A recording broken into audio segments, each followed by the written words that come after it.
what happened was that in 2002, I got asked by a hedge fund to come talk to their traders, their options traders, about risk.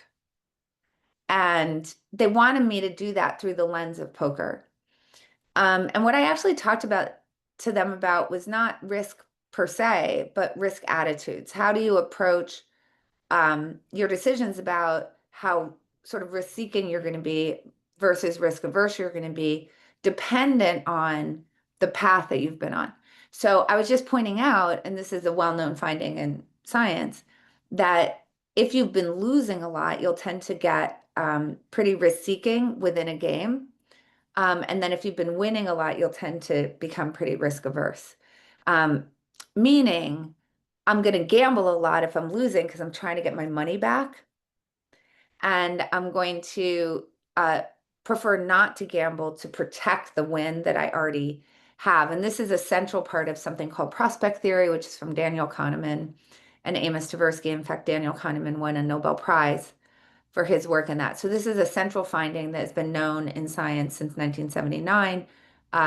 Very well replicated that this is kind of what people do. So that's actually what I talked about. And I would say that that's the moment where I was like, oh, these two things are actually really related to each other.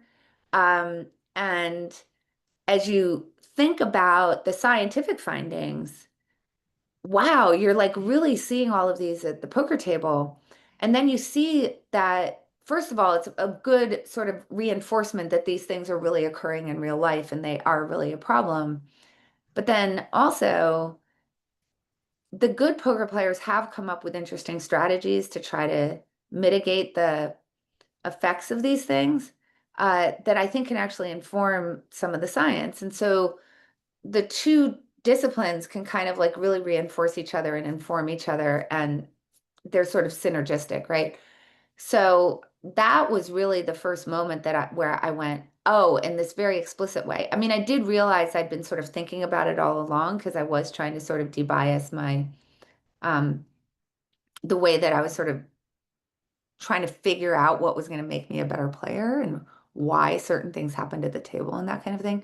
But it wasn't until I got asked to speak about it explicitly that I went, oh, right. And then I spent the next decade developing a suite of talks that were a variety of different ways in which poker and cognitive science could inform each other.